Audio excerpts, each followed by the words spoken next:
सरहदों पे बड़ा तनाव है क्या? सरहदों पे बड़ा तनाव है क्या? ज़रा पता करो चुनाव है क्या?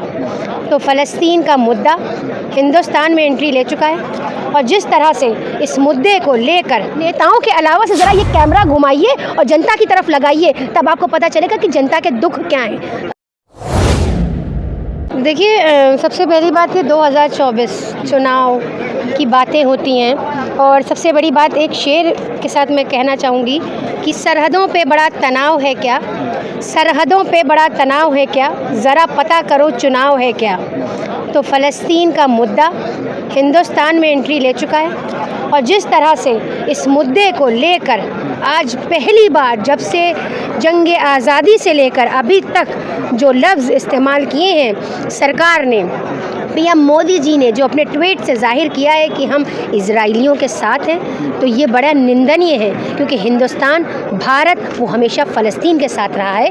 क्योंकि हमने हमेशा, भारतवासियों ने हक़ कहना सीखा है, सच कहना सीखा है और सच के साथ रहना सीखा है। तो हम वो भारतवासी हैं कि जहाँ हमें जो सही लगता है हम वो करते हैं। आपने जो है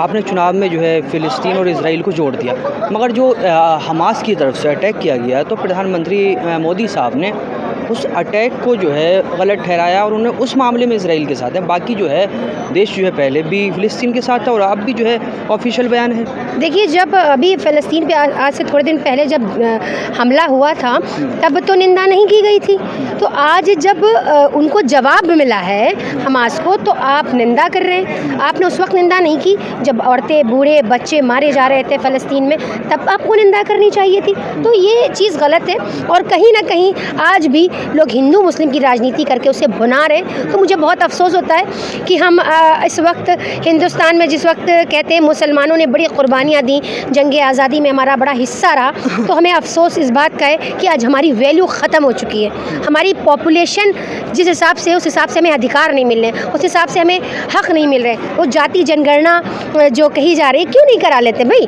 उसके हिसाब से पता चल जाएगा किसकी कितनी पॉपुलेशन, किसका कितना अधिकार। मुझे भी ये चीज़ अच्छी लगी, होनी चाहिए, जाति जनगणना होनी चाहिए।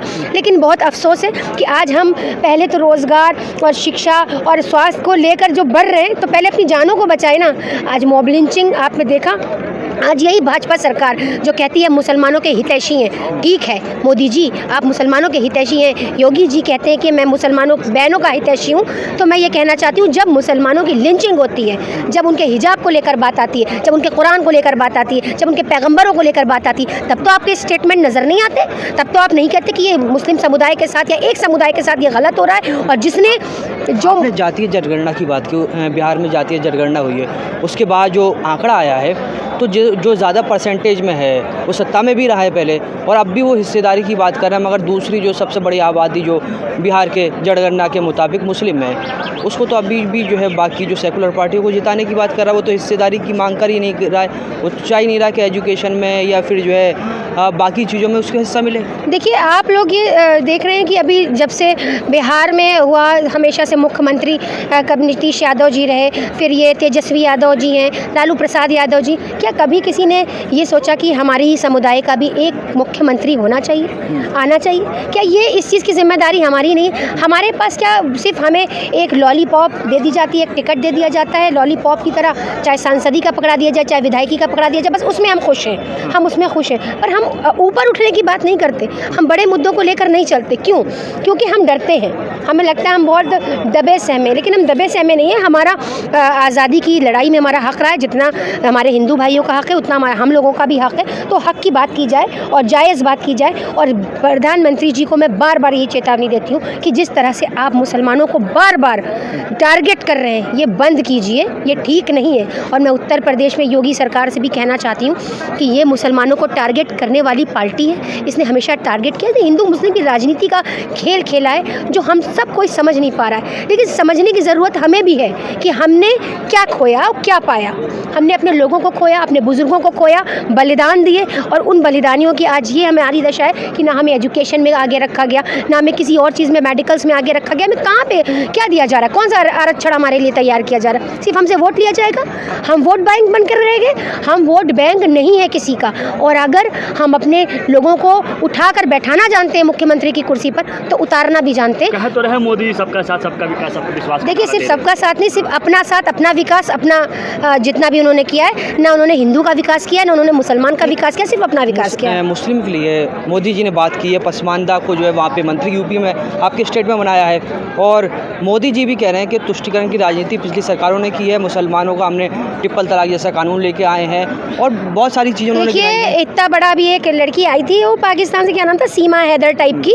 अभी अगर ऐसे लोग शरणार्थी आने लगे हमारे हिंदुस्तान में, तो हमारे हिंदुस्तान का तो कबाड़ा हो जाएगा भाई। ऐसे ऐसे लोग आ रहे हैं हिंदुस्तान के अंदर, जो 4-5 बच्चे भी लेके चले आ रहे हैं अपने भाई, और आप बता रहे हैं कि हम हिंदुस्तान में नेपाल के रास्ते से आ गए। ऐसे लोग जासूस भी हो सकते हैं, हमारे हिंदुस्तान को नुकसान पहुंचा सकते हैं भाई। हम ऐसे लोगों पे भरोसा नहीं करते। हमारे मोदी जी ने और हमारी मीडिया ने बड़ा कवर किया है भाई, हमारी मीडिया ने सीमा हैदर जैसे लोगों को बड़ा कवर किया है। वो पता नहीं जासूस है, हिंदुस्तान में क्या करने आई है, पसमानदा की बात, पसमानदा, शरारती, पसमानदा। अरे हमारा हिंदुस्तान का हर भाई पसमानदा इस वक्त। हमारे लोग बेरोजगार हैं, हमारे लोग अशिक्षित हैं, हिंदुस्तान का हर बाशिंदे को रोजगार नहीं मिल रहा है। आज आपको पता है, मैं कभी कभी कुछ लोगों से ऐसे मिलती हूँ जो कहते हैं मैडम हमारी लोन नहीं पूरा हो पाया, हमारी EMI नहीं जा पा रही है। मैं ओला चला रहा हूँ, जब से ये सरकार आई है, भाजपा सरकार, मेरी EMI नहीं निकल पाती। तो अब हम क्या बताएं? जब हर इंसान, आप ज़रा ग्राउंड रिपोर्ट करिए, नेताओं के अलावा से ज़रा ये कैमरा घुमाइए और जनता की तरफ लगाइए, तब आपको पता चलेगा कि जनता के दुख क्या हैं। आप लोग सिर्फ ये जो बड़ी बड़ी गोदी मीडिया बैठकर बड़े बड़े भाषण लेती है, मोदी जी के और योगी जी के और ब्रजभूषण जी के, और बड़े बड़े सांसदों को लाकर आज तक के मंच पे बैठाती है, तो ज़रा आप जो है उस अपने कैमरे को, गोदी मीडिया अपने कैमरे को उस जनता, उस गरीब जनता की तरफ घुमा कर देखे, जो आज बेरोजगार है, अशिक्षित है, और इस वक्त अपने बेरोजगार, महंगाई की बात कर रहे हैं। आप ही के जो है लखनऊ घंटाघर से ये वीडियो जो है वायरल हुई थी सबसे पहले, कि वहाँ जनता कह रही है कि हम 5,000 का सिलेंडर ले लेंगे, 10,000 का भी ले लेंगे, आएंगे तो मोदी जी। तो ठीक है ना, 5,000 10,000 का लें, बच्चों को मत पढ़ाएं, ठीक है। और वैसे भी अब लोगों ने ये एक नारा लगा लिया है ना, अब एक जय श्री राम के नारे को लगा के लोग जो लोगों का कत्ल कर रहे हैं, ये हमारी नॉन एजुकेशन ही है। हम एजुकेट नहीं है ना, हम एक दूसरे से लड़ रहे हैं, लोगों को सियासत एक दूसरे से लड़ा रही है ना एक दूसरे को। तो यही चीज़ है, यही सत्य है कि अगर आपके पास एजुकेशन नहीं होगी, आपके पास शिक्षा नहीं होगी, तो आप किसी क्षेत्र में आगे नहीं बढ़ सकते। तो आप 5,000 का सिलेंडर ले लीजिए, 10,000 का। अंधभक्ति जो है वो कहीं नहीं गई है, अंधभक्ति वही उत्तर प्रदेश के अंदर आज भी है। 24 में मुसलमान के 24 में मुसलमान यही फैसला करेगा, जो हमारे हक की बात करेगा, जो हमें हक दिलाने की बात करेगा, जो हमारे परसेंटेज की बात करेगा, जो हमारी कम्युनिटी को वाकई में ऊपर उठाने की बात करेगा, जो दबी कुचली कम्युनिटी है, तो वाकई हम उनके साथ हैं, चाहे वो कोई भी सरकार हो। कौन लग रहा है? देखिए, लग तो कोई नहीं रहा, क्योंकि आसार तो अभी कहीं से कुछ नज़र नहीं आ रहे।